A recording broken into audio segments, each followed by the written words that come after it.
Hello, everyone, and welcome to our Amazy live stream session.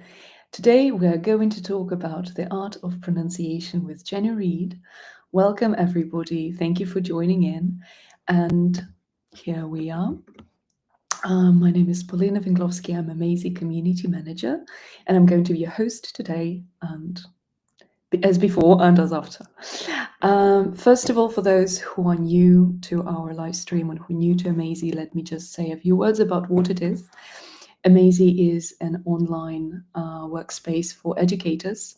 It allows you to create fantastic interactive resources that you can share with your students, you can share with other teachers, you can browse through a huge collection of thousands of ready-to-use resources that other teachers have shared, customize them, share them with your students, do whatever you want. We have libraries that you can share with particular teachers and a lot of other different tools and things. You can scan the QR code in the top left corner and get on Amazy.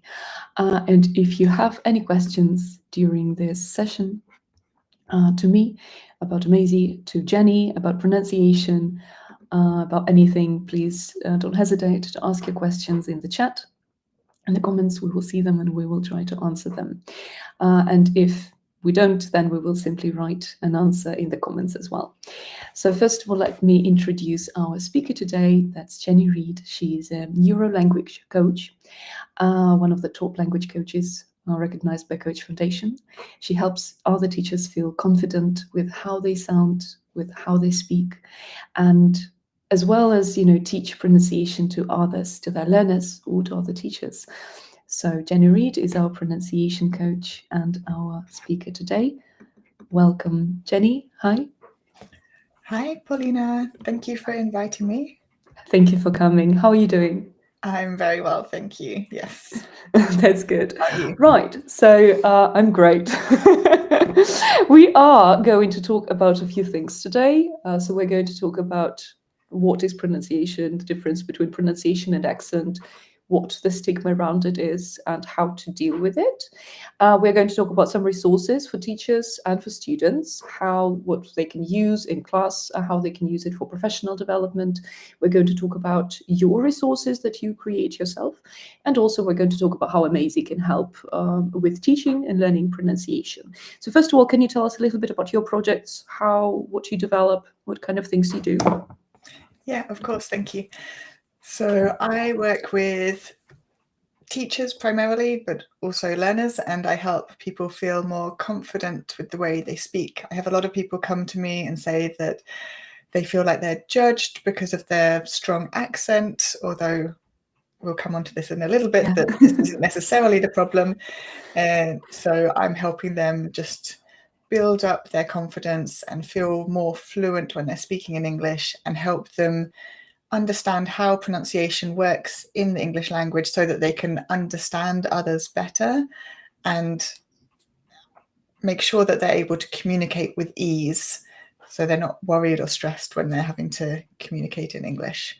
So that English just becomes a tool rather than this big thing.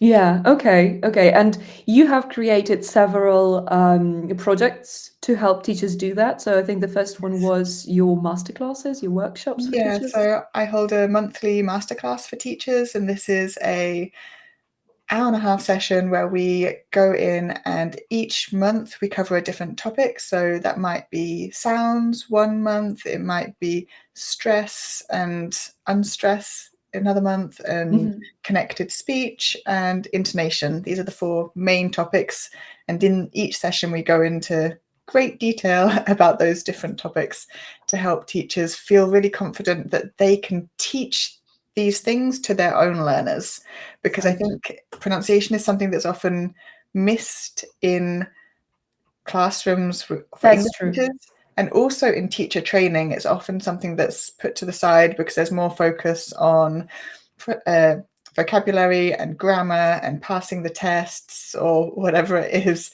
and so pronunciation is often left to one side. But I think actually it can tie everything together. It's true. Actually, it's an interesting coincidence. It's just before our live, I had a lesson with a student of 3 years, and out of the blue, I realized that she does not know how to pronounce the sound, the ng Yeah. sound. And we tried practicing it a bit. And I realized that how do I explain it? How do I teach it? I did try to say, like, well, you stick the backside of your tongue to the palate, and she tried, and it didn't sound right. So now I'm thinking I need to find some resources to help her figure it out, how to do it. And I will look at some of the resources that you're going to share today just to find that. So yeah, Mhm. yeah. Yeah. Okay, so that's the first thing. A quick question: is it like a course? Do you have a fixed, schedule for it? Do you have, there are 5 masterclasses that you have to complete, or is it an ongoing thing? So there are 4 topics, and so it's €75 a month, and you can attend one session or you can attend all 4, and so it works out at €300 over the 4 months, and Right. people can come to one session or they come to 2 or 3 or all 4, depending on what they feel they need. But I tend to find that it works quite nicely if they work through all of them, because you've then got quite a well-rounded, and obviously that's how I feel because this is my passion. But yeah, it's Okay. How long is one session? about an hour and a Master? half, An but hour it's and a just half. once a month. So Yeah. it's on the penultimate Wednesday of each month. Okay. And do you have also like a chat where you can ask questions, where you can give feedback to others? So these sessions are totally communicative. They are open and people come along and we look at different activities and we discuss the activities together and think about how we can adapt them for Yeah. our learners. And Yeah. so it's all totally open and questions are encouraged at every point. If people aren't interested in such rigid sessions, I do have a pronunciation club, which is a little bit more relaxed. It's a bit of a shorter session, Yeah. just 45 minutes, but people can just drop in. This is every week. So there's a session Wednesday and a session on Thursday. So people can choose which one suits their schedule better. And Okay. they can just drop in with any questions that they might have. So this could be something that they're struggling with themselves or something for their learners.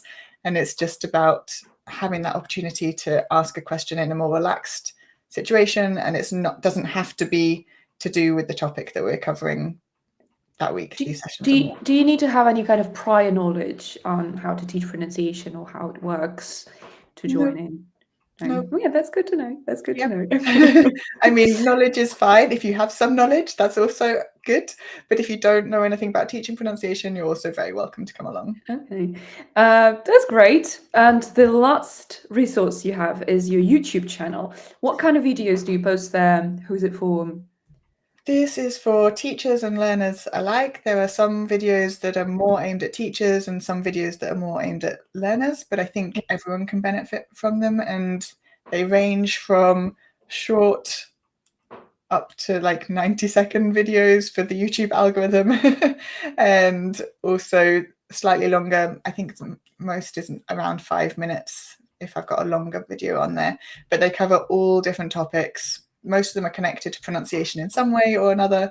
Sometimes I do just talk about teaching English in general, but most of them on there are about a specific aspect of pronunciation. Okay, could a video be used in class as like instructive video? Yes, so they can, not all of them are Yeah. relevant for that, but some of them could be used for talking about intonation or stress or unstress. There are different options there. And yes, so my YouTube channel has only been going for about a year, so there is limited resources on there. But if people have any requests, then I'm always happy to create new videos on that, and it's growing all the time. Other YouTube channels focused on pronunciation are Pronunciation with Emma and Aha. I know that um, one.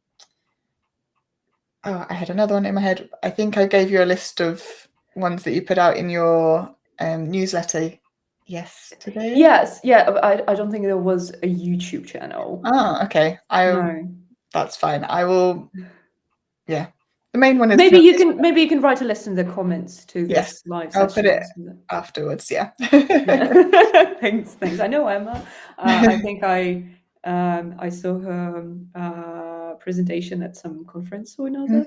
Yeah. Yeah, so that's interesting. Okay, again, Rome was not built in one day, so I wish you all success in building your YouTube channel. I Thank think it's a you. great endeavor. Mm-hmm. Right, so one more time, the first link here is Pronunciation Club. That is a more relaxed kind of drop in, ask a question, 45-minute session that happens every week. Then there is a pronunciation masterclass, 4 topics, which gives you a more in-depth understanding of different aspects of teaching pronunciation that you can do one or all form. And finally, here is Jenny's YouTube channel. Okay, so now to questions. I have some questions to you, and the first one that we already touched upon is the difference between accent and pronunciation. What is it? Good question. And this comes up a lot. And what I often say to people who come to me with this question is that if you're thinking about your mother tongue and you think about someone who comes from a different area to you, probably they have a different accent when you're speaking your mother tongue, but you can still understand them more or less, I assume, unless they're speaking a dialect, and that's another thing. Yeah. Oh, okay. There's one more So, thing. and it's the same with English. So around the UK, in America, Canada, Australia, around the world, there are all different accents of English. But generally speaking, we can understand each other. Yeah. Pronunciation is about the clarity of your speech. And this is making sure that you can be understood when you're speaking. So if you're able to speak consistently and differentiate between certain sounds, this will help your intelligibility and your comprehensibility to others. And this is the stuff that I work on with my learners or my teachers, being able to differentiate between similar sounds like the short I and the long E sound. Yeah. So the short and long sounds are often quite tricky because a lot of other languages just have the one sound that's kind of in the middle between the two. And so then this can cause some confusion. So these sounds are really important. And also with pronunciation, we think about stress patterns. Mm-hmm. So in English, we don't have a regular stress. In fact, we can change the stress. Yeah. But within the English language, the stress pattern is quite similar across wherever you are in the world. Yeah. There are some languages who have a different stress pattern, so it might be syllable timed. So if you have a 3-syllable word, maybe the stress is always on the second syllable, depending on the language. And I think Italian is the second last. Yes. And the French is the last one. Mm-hmm. Yeah. Okay. So then it's a very regular rhythm when they're speaking. Yeah. But actually in English, we can change that slightly. And some words, you have the same word and it can have different stress patterns. So a word it could be a noun or verb. Yeah, it changes. Input, import. Exactly. Those kinds of things. Yeah. I was actually taught once that English was originally the language of the first syllable stress. Okay. But then it changed. But if you see a new word and it's not a very long word, 70%, there is 70% chance that the stress is on the first syllable. Yeah, I don't know if that's right, if that's correct, or I don't know those statistics, but nouns and adjectives, if they're just 2 syllables, the stress will be on the first syllable. If there's more than 2 syllables, then I don't know how well. There can be 2 stresses usually, like revolution, like a lower stress and a higher. Yeah, there are 2. If you've got a longer word, like 4 or 5 syllables, then you're likely to have a secondary stress as well. So, yeah. Yeah, okay. So to summarize what you said is that accent is where you come from, and it just indicates your origin. But pronunciation, especially wrong pronunciation, it's something that can impede understanding. Yeah. So you have to work on your pronunciation, but you have to work on your accent. Are they tied in together very much? So you don't need to change your accent. Yeah. As long as you can speak clearly and be understood, this is the pronunciation. Your accent, if you've got a French accent or a Spanish accent or an Italian accent or German accent, it really doesn't matter. We can still understand what you're saying. It's when the pronunciation isn't clear, when you can't differentiate between specific sounds or you're not able to get the intonation right. This is when the communication is more challenging. But I will also say it's not just on the learner, although you can do a lot. It's also up to everyone who's part of the communication to find ways to understand each other. Yeah, that's I think this is a very important distinction, that you do not need to change your accent. It's nothing to be ashamed of, because there used to be, I don't know if there is still, probably there is still this kind of stigma around having an accent. And I don't have a lot of students come to me who are like, well, I don't like my accent. I want to change it. I want to sound more European. I want to sound more British or American. I always try to, take it away, like ease this burden they have, and explain that you do not sound bad or worse than others. Everybody has an accent. There is no one native speaker accent. British people have so many accents in them, like inside. Yeah. So around the UK, I think there are, depending on which sources you look at, between 37 and 42 different regional accents around the UK. And the one that's used most commonly in English lessons is received pronunciation. And BBC English, as we call it sometimes. Exactly, yes. But actually less than 3% of the British population speak with this accent. I spent so much time trying to get this RP received pronunciation accent, and I'm not there yet. But people do ask me, like, "Oh, you're from Britain." People are not British, obviously, because I will never fool you. You have a lovely pronunciation. Thank you. But every time I go through British customs when I travel to London, I'm also, "Oh, were you schooled in England?" It's like, no, I'm a fake. I'm sorry. Okay, let's move on to pronunciation resources for teachers. And here we are. So you gave me several types of materials here, that basically two types of materials that we have. The first type are things you can use in classroom with your students, and the second type is what you can read as a teacher for professional development. Can you tell me a bit more about these resources? Yeah, so I have to say, probably 8 years ago, I didn't know anything about pronunciation.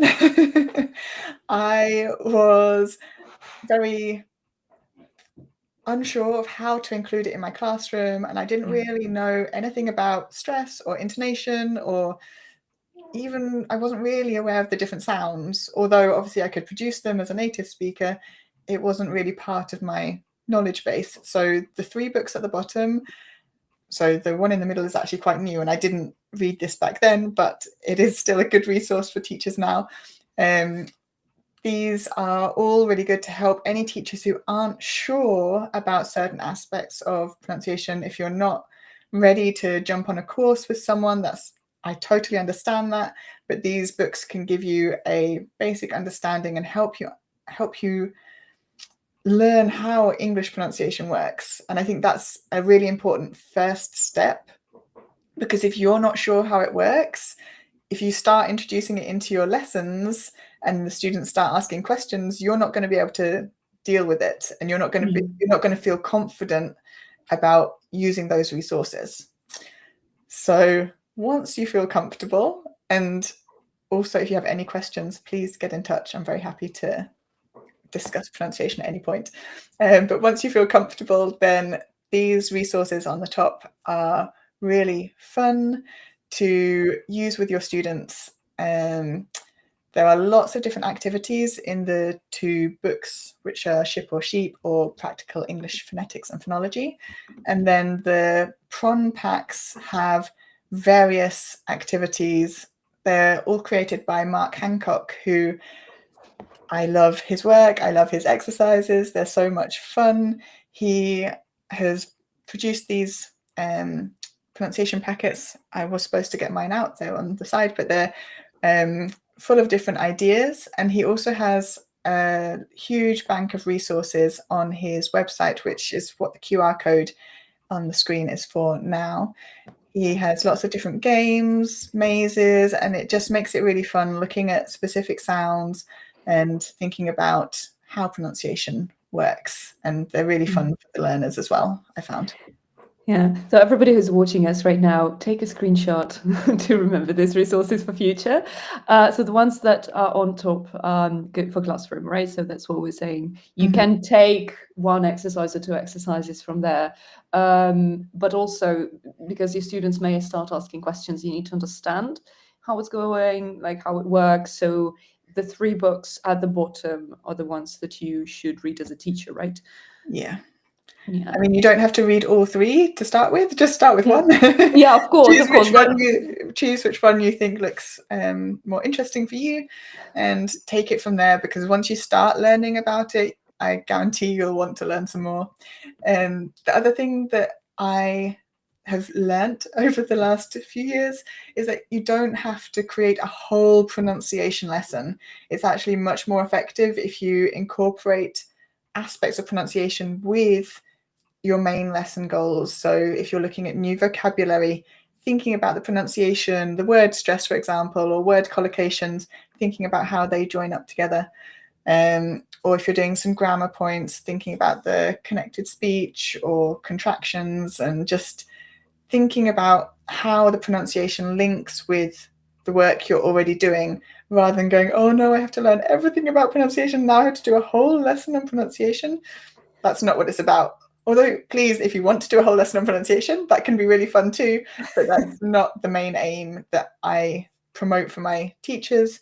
It's more just the fact that you're starting to introduce these ideas to help your learners become more confident communicators. Actually, I do remember that the first time I encountered exercises on pronunciation specifically was English File book. It was years back when I was using course book still in my teaching, and English File was just the only, I think, book that had it in it. And every lesson had some kind of, sound pairs or intonation practice or something like that was introduced in the curriculum, which was amazing, I think. Yes.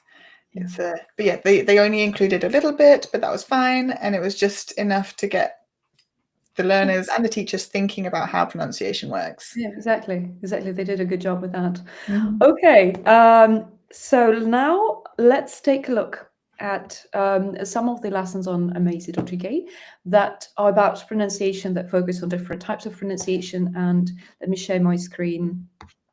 The first one we will look at is pronunciation lesson template, actually. So this is not a lesson in itself, although it can be used because it has a few things already in it incorporated. But mainly you can use it to create your own pronunciation lesson. So let's take a look, and I want your professional opinion on it. So let's see. So this is a template. First one, like, you can write the objectives of the lesson, you can replace it with your own objectives. There is a warm-up for students. So here it's about minimal pairs, talking about the length of the vowel sound, for example. You can add recordings. Beat. I don't know if you can hear Hit. it. Heat. Can you? Yes, you can hear it. Yeah. Okay. And also what I really like is that you can record your own voice.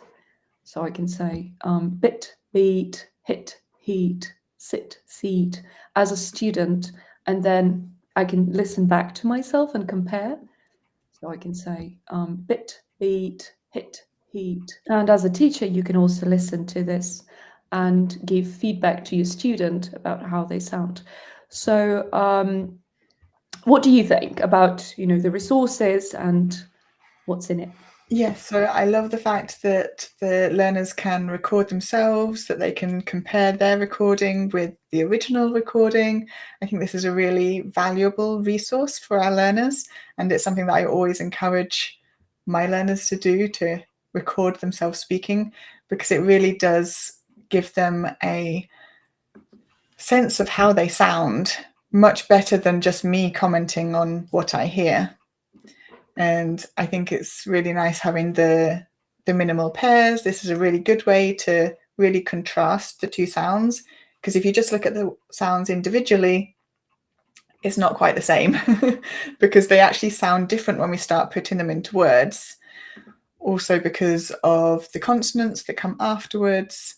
I don't know if this is something, it's not something that you need to include in this lesson, but something that might be a follow-up for some learners is that if you've got a voiced sound at the end of the word, like the L or the M, so you had fill or you've got seam there, the long sound will be slightly longer.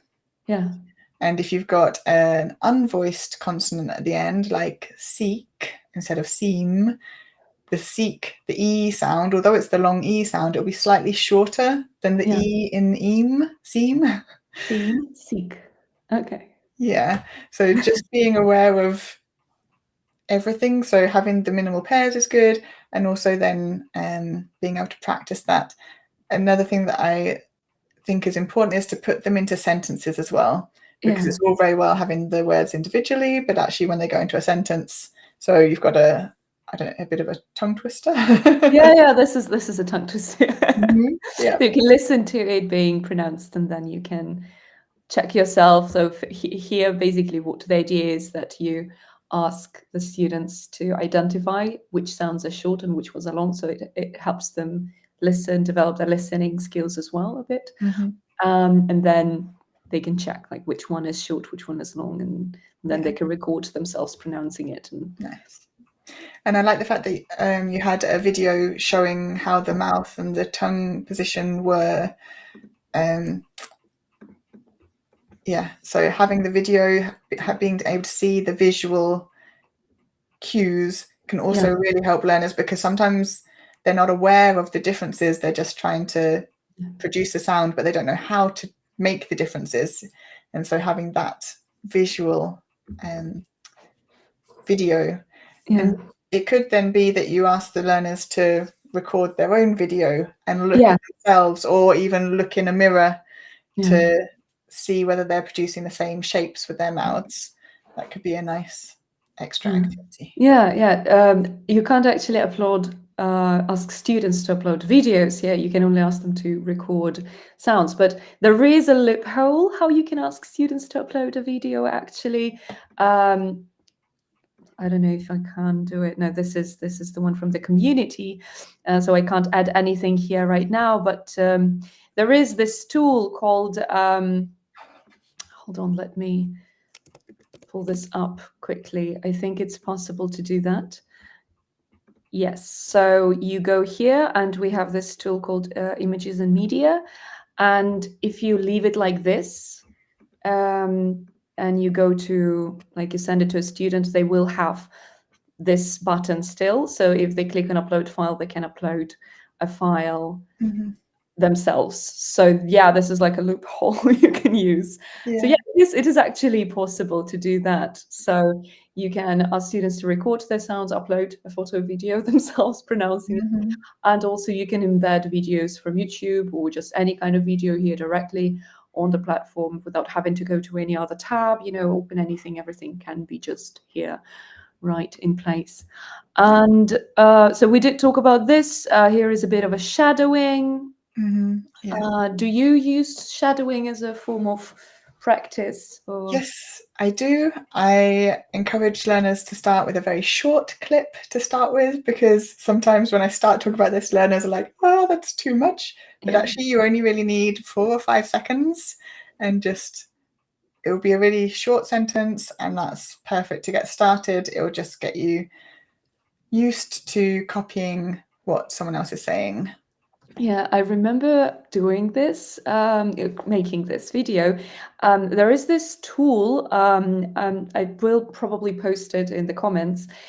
You can find short clips on YouTube, or you can find any video on YouTube by the script. So on this resource, you type in a certain word, maybe, or a certain phrase, and it will show you all videos that have that word or have that phrase in it. And then you can save it, cut it into pieces, and use it in class. So let me just show you what it looks like here. Sure, there's a lot could go wrong and we could hit some brick walls along the way. But if that doesn't happen, the potential for what we can do with innovation for the human race is truly amazing, I think. And we could hit some brick walls along the way. And we could hit some brick walls along the way. Right, so here I think I searched the word hit, and I like that it was hit and brick. So Nice. it's possible to do that. There are ways to do it. Okay, yeah, there's some homework for students as well. Okay, that was the first lesson. Let me pull up the QR code for it as well. So this is the pronunciation lesson template. It can already be used for teaching some sounds, but you can use it as well to create your own lesson if you don't know where to start. And if you look at all the Jennie's resources and the books she recommended and some of her YouTube videos and join her masterclass after that, go, well, I'm ready to start creating my own pronunciation lessons. You can use this template to help guide you through the process. And let's also take a look at another one. Actually, I don't think we have time to look at another one. Let's just briefly, very quickly take a look. This one is more about pronunciation, intonation, and sentence stress. Here it is. Yeah. So it's about content words and function words and the difference between how we pronounce them and which ones we stress, which ones we don't. Right. So I think that's also what you have to be aware of when you teach. That's one part of the aspect that you mentioned when you talked about your masterclass, right? Yeah. So this is definitely something that I wouldn't have had a clue about 8 years ago. Yeah. But having, now that I understand it, it's much easier to teach stress and unstress, sentence stress and word stress with my learners. And although we do have some rules that, generally speaking, content words are stressed and function words are unstressed, generally speaking. Yeah. There are some generally speaking, of course. Yeah, there are always exceptions, and this is something to be careful of when you're going through a lesson with students, because there's always going to be an exception. So just being aware of that. Oh, look, there's Emma. Yeah. Exactly, yes. I remember when I was doing my degree, we were taught that, I think it was a very old-fashioned way of explaining things, but we were taught that the English way of intonating the sentence would be to you walk down the stairs. It's like, it's every word is a step down, and then sometimes at the end there is a slide down. But if it's a question, you will go up. There's like, what are you going to do tomorrow? What are you going to do tomorrow? We had to draw this like a long line would be for a stressed word, a dot would be for a non-stressed word, and then there is like this slide at the end. I don't know if that's still true. I think today it all depends on your accent, where you come from, and also I don't think it's that strict anymore, but I remember we had to intone it and draw this intonation patterns. Interesting. Yeah. I Is that something you also use? I don't know. That's Do you not a draw technique that the I use, but schemes? I do use visuals. So I do mark out stressed words and unstressed words, just so that people have that visual to be able to identify it. And learners and teachers are welcome to use their own symbols, whatever works best for them. But yeah, it's interesting because often we think of questions rising at the end, but actually lots of questions don't rise at the end in English. The yes/no questions do, but WH questions don't. Exactly. And tag questions depends. Exactly. I actually love practicing it, and my students can never get it right on the first try because they always want to go up at the end. I was like, in it. Sometimes you don't need, a confirmation. Mm-hmm. Yeah, love me, Yeah. don't you? I know. Yes. Okay. I think it's time for us to wrap up. Let me thank you so much for coming, for sharing all your resources, all your knowledge and experience. Please do check out Jennie's resources, Jennie's masterclasses, Pronunciation Club, and YouTube channel. I'm pretty sure that you will learn a lot of useful things there. And if you have any questions to Jennie, to us, write them in the comments to this live. We will keep an eye and, of course, write our answers. We will publish a few resources. You promised YouTube Yep. links to some channels. And I promised the link where you can find the YouTube clip based on a certain word or extract from it. We'll do that. Okay, well, thank you so much for coming, Jennie. Thank you, Paulina. Lovely talking with you. Bye-bye. And before we finish, briefly, let me tell you that you can also check out our next live session. We are going to have it next week, and we are going to announce it today or tomorrow. So keep an eye on our LinkedIn profile, amazy.uk.